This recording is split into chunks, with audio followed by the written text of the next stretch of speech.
BJP ने हरियाणा की सत्ता में हैट्रिक लगाने के लिए तेज तर्रार और खास रास्ता तलाश लिया है। बीजेपी अब 2024 के चुनाव को लेकर एक खास रणनीति पर काम शुरू कर चुकी है और ये रणनीति हरियाणा की विपक्षी पार्टियों को करारा झटका देने का काम करेगी, उन्हें करंट देने का काम करेगी। बीजेपी ने विधानसभा के चुनाव 2024 में तय समय की बजाय 6 महीने पहले कराने का फैसला ले लिया है। यानी लोकसभा के साथ ही हरियाणा विधानसभा के चुनाव होंगे और बीजेपी इन चुनाव की तैयारी में अंदर खाते लग गई है। अगर आपने पिछले 4 दिन में सीएम मनोहर लाल खट्टर की गतिविधियों को देखा होगा तो आपको एहसास हो गया होगा कि खट्टर साहब ने अपनी रणनीति और सियासत दोनों में बदलाव किया है। बेशक चंद्रयान के मामले में सीएम खट्टर साहब को एक विवाद का सामना करना पड़ा है, उनकी नेगेटिविटी हुई है, लेकिन इसके बावजूद खट्टर साहब एक मिशन पर निकले हुए हैं। अब वो पॉलिटिकल कार्यक्रमों के साथ साथ धार्मिक गुरुओं के पास में जाकर अपनी पार्टी की सेटिंग के लिए और समर्थन के लिए मुहिम शुरू कर चुके हैं।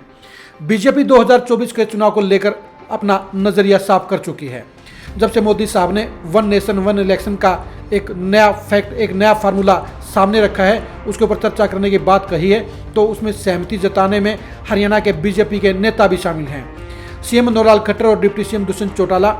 वन नेशन वन इलेक्शन को लेकर अपनी सहमति दे चुके हैं। यही वजह है कि हरियाणा की विपक्षी पार्टियों को भी अब 6 महीने पहले चुनाव के लिए तैयार हो जाना चाहिए, वरना बीजेपी आगे निकल जाएगी और वो पीछे रह जाएंगे। बीजेपी को भी साफ एहसास हो गया है कि तीसरी बार सत्ता हासिल करने के लिए वो पीएम मोदी के करिश्मे के बलबूते पर ही अपनी किश्ती पार लगा सकती है। खट्टर साहब के सहारे बीजेपी तीसरी बार किसी भी सूरत में सत्ता हासिल नहीं कर पाएगी, क्योंकि खट्टर साहब की लोकप्रियता और मजबूती दोनों ही कमजोर हैं और कमजोर नेता कभी भी सत्ता का सिपहसालार नहीं बन सकता है। लेकिन बीजेपी के रणनीतिकार एक बड़े और लंबे फायदे के चक्कर में एक छोटे और बड़े नुकसान को अनदेखा करने का काम कर रहे हैं। बीजेपी के रणनीतिकारों ने शायद हरियाणा के सियासी हालात का ग्राउंड लेवल पर जायजा नहीं लिया होगा, ग्राउंड रिपोर्ट नहीं ली होगी, क्योंकि ग्राउंड रिपोर्ट तो यही कहती है कि अगर विधानसभा और लोकसभा के चुनाव साथ साथ में कराए गए तो बीजेपी को विधानसभा चुनाव के साथ साथ लोकसभा चुनाव में भी भारी नुकसान हो सकता है। अर्थात खट्टर साहब की सरकार की नाराजगी को लेकर वो मोदी साहब की कार्यगुजारी को लेकर भी अनदेखा कर सकती है, यानी खट्टर साहब के खिलाफ वो मोदी साहब के खिलाफ भी वोट डालने का काम कर सकती है। हरियाणा के चुनाव का रिकॉर्ड भी और इतिहास भी दोनों बताते हैं कि जब 7 चुनाव हुए हैं तो आमतौर पर एक ही जगह 80% वोट डालने का काम करते हैं। अगर 80% लोग आज खट्टर साहब के खिलाफ हैं तो ऐसे में वो मोदी साहब के समर्थन में नहीं होंगे, यानी खट्टर साहब के साथ अगर लोकसभा के चुनाव होते हैं तो बीजेपी को सीधा लगभग 20% वोटों का नुकसान हो सकता है। अगर बीजेपी लोकसभा के चुनाव अलग से कराती है तो उसे 50% वोट आज की हालात में भी मिल सकते हैं। लेकिन अगर खट्टर साहब के साथ में चुनाव कराए गए तो विधानसभा में आज बीजेपी के वोटों का ग्राफ 30 और 32% ही है, यानी सीधा बीजेपी को लगभग 20% वोटों का नुकसान हो चुका है, जो बीजेपी के लिए 2024 के चुनाव में लोकसभा चुनाव में एक भारी घाटे का सौदा साबित हो सकता है। जहां अलग चुनाव लड़ने पर बीजेपी आज भी 7 से 8 लोकसभा सीटों पर जीत हासिल कर सकती है, वहीं अलग चुनाव कराने के बजाय 7 चुनाव कराए जाने पर बीजेपी 8 सीटों से हाथ भी धो सकती है, यानी पासा पूरी तरह से पलट सकता है। बीजेपी के रणनीतिकार दोनों चुनाव साथ करने पर बेशक से रजामंद हों, लेकिन वो लोकसभा चुनाव की सीटों की घाटे की ओर नहीं देख पा रहे हैं, जो उन्हें जरूर देखना चाहिए। बेशक मोदी साहब का वन नेशन वन इलेक्शन का फार्मूला बीजेपी को नेशनल लेवल पर फायदा दे सकता है, लेकिन हरियाणा की पॉलिटिक्स में वो बीजेपी के लिए नुकसानदायक ही रहेगा। खट्टर साहब तो इस मामले को लेकर पूरी तरह से रजामंद हैं, खुश हैं, क्योंकि उन्हें भी बखूबी पता है कि अगर इलेक्शन साथ साथ हुए तो उनको फायदा हो सकता है, उनकी